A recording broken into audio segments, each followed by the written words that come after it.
আসসালামু আলাইকুম ওরহমতুল্লাহি ওবারাকাতুহু। সুপ্রিয় দর্শক মণ্ডলী, তায়েফ ঘুরে যা দেখে আসলামের চতুর্থ পর্বে আপনাদের স্বাগত জানাচ্ছি। ওয়াদি হালিমা, এক মহিয়সী নারীর ছোট্ট নীর।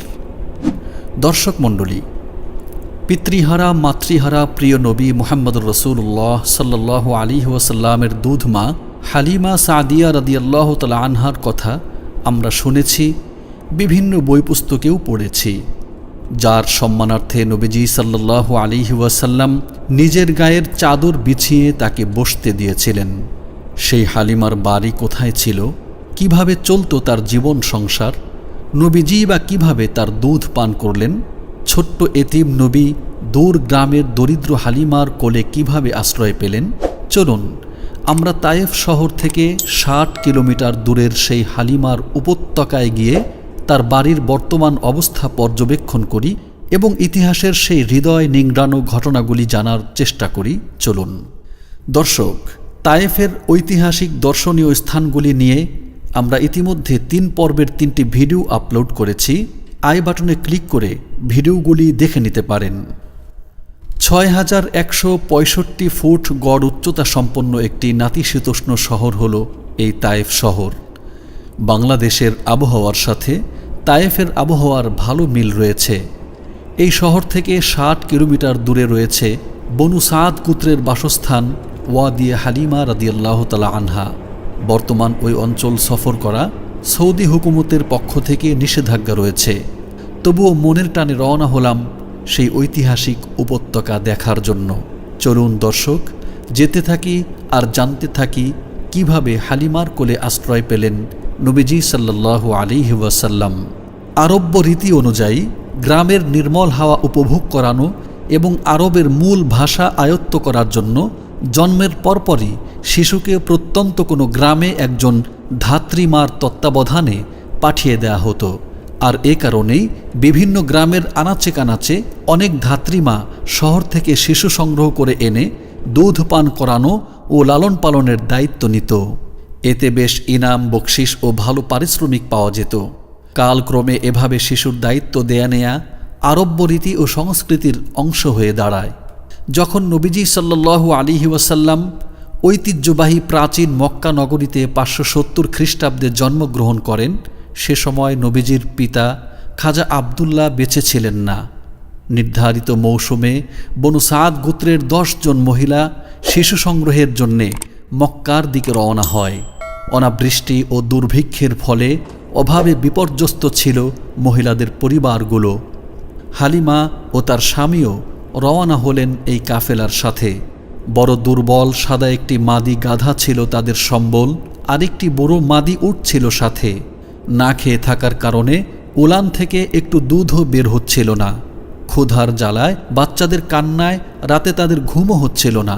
হালিমার গর্ভের শিশু আবদুল্লাহর একরকম না খেয়েই কাটছিল দিনকাল। হালিমার গাধাটি দুর্বলতা ও ক্ষুধার কারণে কাফেলা থেকে বারবার পিছে পড়ে যাচ্ছিল। এতে কাফেলার অপর মহিলারা খুব বিরক্ত হচ্ছিল হালিমার উপর। নানাভাবে সমালোচনা করছিল তারা, অনেকে গালিও দিচ্ছিল। দিন বদলের প্রচেষ্টায় কে জানে, হয়তো হালিমারই ভাগ্যাকাশে চমকাচ্ছে সৌভাগ্যের তারকা। বড় কষ্টে মক্কায় পৌঁছল কাফেলা। পিতৃহারা এতিম বলে কেউ গ্রহণ করল না প্রিয় নবীজি সাল্লাল্লাহু আলাইহি ওয়াসাল্লামকে। বাপহারা সন্তান নিয়ে তো আর ভালো পারিশ্রমিক পাওয়া যাবে না। মক্কা নগরীর বিভিন্ন প্রান্তে ছোটোছুটি করে সবাই যার যার পছন্দের শিশু খুঁজে নিল, কিন্তু হালিমা অধিক গরিব বলে কেউ তাকে সন্তান দিতে চাইল না। পড়ন্ত বেলায় হতাশ হালিমার মানসপটে সেই এতিম শিশুটির মায়াভরা মুখটি ভেসে উঠল। ওই শিশুটি নিয়ে নেবে বলে স্বামীকে জানালো সে। ফিরে আসলো মা আমিনার ঘরে। এসে দেখল ছল ছল চোখে শিশু নবী আমার চেয়ে আছে হালিমার দিকে। অধরে লেগে আছে এক চিলতে চাঁদের হাসি। ডাগর চোখের চাহনিতে রয়েছে মায়াময় হাতছানি। কচি দুটি হাতের ইশারায় যেন দরদ মাখা আবেদন। চিকন দুটি রক্তিম ঠোঁটে আদুরে ডাক।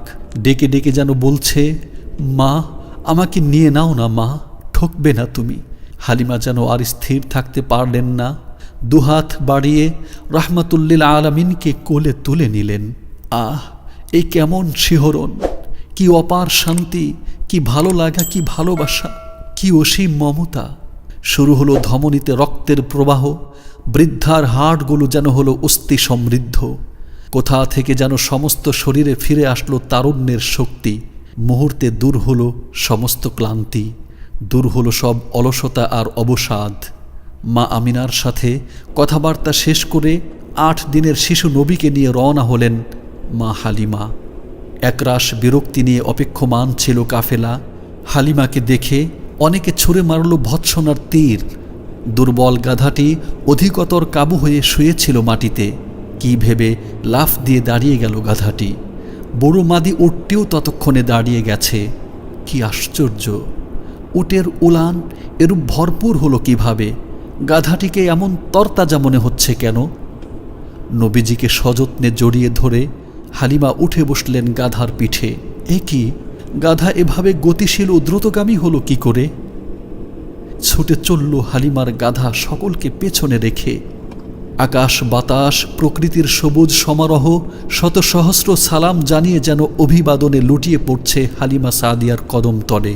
পাহাড় পর্বত পত্রপল্লব সবই যেন একযোগে শুভেচ্ছা জানাচ্ছে হালিমাকে।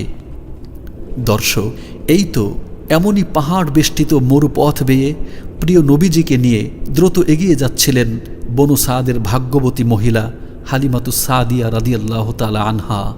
হেসে খেলে দুলে দুলে আনন্দচিত্তে গাধাটি ক্লান্তিহীন অবস্থায় হালিমাকে নিয়ে ছুটে চলল বনু সাদের বস্তিতে। কেনই বা খুশি হবে না গাধাটি? তার পিঠে যে রাহমাতুল্লিল আলামিন আরোহণ করেছেন, এমন সৌভাগ্য কার ভাগ্যে জোটে?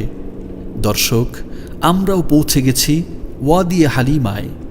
আগেই বলেছি, এই অঞ্চল সফর করার জন্য সৌদি হুকুমতের নিষেধাজ্ঞা রয়েছে। শুধু তাই নয়, সংরক্ষিত বিভিন্ন স্মৃতি নিশ্চিহ্ন করা হয়েছে। আমরা এসে এখানে অবতরণও করেছিলাম, কিন্তু পুলিশ এসে সরকারি নিষেধাজ্ঞার কথা জানিয়ে আমাদের চলে যেতে বলে। অগত্যা আমাদের বিদায় নিতে হয়। গাড়িতে বসেই অনুসন্ধানী হয়ে দেখার চেষ্টা করি কোনো স্মৃতি বিদ্যমান আছে কিনা। বারবার হারিয়ে যেতে থাকি 1400 বছর আগের বনু সাদের এই বাসস্থানে। দর্শক, 8 দিন বয়সের ছোট্ট নবীকে নিয়ে হালিমা রাদিয়াল্লাহু তাআলা আনহা এখানে চলে আসেন। এ সময় আব্দুল্লাহ নামে হালিমার গর্ভের একটি পুত্র সন্তান ছিল। তাই নবীজি সাল্লাল্লাহু আলাইহি ওয়াসাল্লাম ওই দুগ্ধপোষ্য অবস্থায়ই ভাই আব্দুল্লাহর কথা চিন্তা করে শুধু এক স্তনের দুধ পান করতেন। অন্য স্তনে কখনো তিনি মুখ লাগাতেন না। ইনসাফের এক অনবদ্য স্বাক্ষর রাখতে শুরু করলেন নবীজি সাল্লাল্লাহু আলাইহি ওয়াসাল্লাম। এখানেই শিশু অবস্থায় নবীজি সাল্লাল্লাহু আলাইহি ওয়াসাল্লামের প্রথমবারের মতো বক্ষ বিদারণ ঘটে। 2 বছর বয়সেই নবীজি সাল্লাল্লাহু আলাইহি ওয়াসাল্লাম বেশ হৃষ্টপুষ্ট হয়ে বেড়ে উঠলেন। দুধ ছাড়িয়ে হালিমা রাদিয়াল্লাহু তাআলা আনহা নবীজিকে নিয়ে মক্কায় মা আমিনার কাছে আসলেন। আরও কিছুকাল হালিমা মুহাম্মদ সাল্লাল্লাহু আলাইহি ওয়াসাল্লামকে লালন পালন করতে চান। বিভিন্ন দিক ও পরিপার্শ্বিকতার কথা চিন্তা করে মা আমিনা অনুমতি দিলেন তাকে। তাই আবার শিশু নবী হালিমার সাথে তায়েফের এই বনু সাদের বস্তিতে চলে আসেন। বয়স যখন 4 বছর, তখন জিব্রাইল আলাইহিসসালাতু ওয়াসসালাম এসে পাহাড়ের পাদদেশে নবীজির বক্ষ কেটে 2 ভাগ করে ফেলেন। হৃৎপিণ্ড বের করে একটি স্বর্ণের পেয়ালায় রেখে জমজমের পানি দিয়ে তা ধৌত করেন। অতপর আবার তা যথাস্থানে স্থাপন করে বক্ষ ঠিক করে দেন।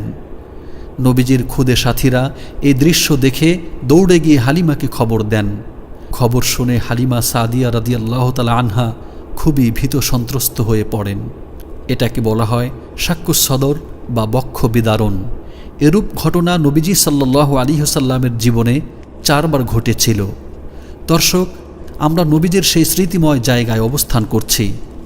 বনু সাদের এই পাহাড়ি অঞ্চল আজ বড় অবহেলায় পড়ে থাকলেও এ জমিনের বুকে লেগে আছে বিশ্বনবীর কচি পায়ের তুলতুলে নরম স্পর্শ। এ অঞ্চলের বাতাসে আজও যেন নবীজি সাল্লাল্লাহু আলাইহি ওয়াসাল্লামের শরীর মুবারকের সুগন্ধি ভেসে বেড়ায়। হালিমা রাদিয়াল্লাহু তাআলা আনহার স্বামী ছিলেন হারিস। তাদের 2 কন্যা ও 1 পুত্র ছিল। পুত্রের নাম ছিল আব্দুল্লাহ আর কন্যাদের নাম ছিল যথাক্রমে উনাইসা ও শায়মা। নবীজি সাল্লাল্লাহু আলাইহি ওয়াসাল্লাম সব সময় দুধমা হালিমাকে সশ্রদ্ধ সম্মান করতেন। নিজের মোবারক চাদর বিছিয়ে তাকে বসতে দিতেন। বিভিন্ন সময় নবীজি সাল্লাল্লাহু আলাইহি ওয়াসাল্লাম নানা প্রকার হাদিয়া ও উপঢৌকন মা হালিমার জন্য পাঠিয়ে দিতেন। খাদিজা রাদিয়াল্লাহু তাআলা আনহা একবার হালিমার জন্য 40টি ছাগল ও একটি উট দান করেছিলেন। নবীজির নবুয়তের দাওয়াত গ্রহণ করে হালিমা ইসলাম গ্রহণ করেছিলেন। মদিনায় হিজরত করে তিনি 8ম হিজরিতে ইন্তেকাল করেন। বাকিউল গরকাদ তথা জান্নাতুল বাকিতে তাকে দাফন করা হয়। কবরস্থানের প্রায় মাঝামাঝি উত্তর পার্শ্বে তার কবর রয়েছে বলে মনে করা হয়। দর্শক মণ্ডলী, প্রাণের টানে এসেছিলাম এই তায়েফের বনু সাদ বস্তি বা ওয়াদি হালিমায়। বড় কষ্ট নিয়ে ফিরে যেতে হচ্ছে। অজস্র স্মৃতির হাতছানি উপেক্ষা করে চলে যাচ্ছি আজ। আপনাদের কাছ থেকেও নিতে হবে বিদায়। বিদায়ের আগে 5ম পর্বে কারনুল মানাজিলের বিভিন্ন দৃশ্য এবং তায়েফ থেকে মক্কায় আসার সময় ইহরাম বাঁধা জরুরি হওয়ার বিবরণ ও উমরার ইহরামের বিধান দেখার আমন্ত্রণ জানিয়ে আজ এখানেই ইতি টানছি। সবাইকে আল্লাহ রহমতের চাদর দিয়ে ঢেকে রাখুন এই কামনায় বিদায় নিচ্ছি। আসসালামু আলাইকুম ওয়া রাহমাতুল্লাহি ওয়া বারাকাতুহু। জায়গাটার মধ্যে একটা মসজিদ রয়েছে, এটাকে মিকাত মসজিদ বলে। যেহেতু এই অঞ্চলটা মিকাতের বাইরে, অর্থাৎ হেরেম শরীফের চারপাশে যে হুদুদে হারাম তথা হারামের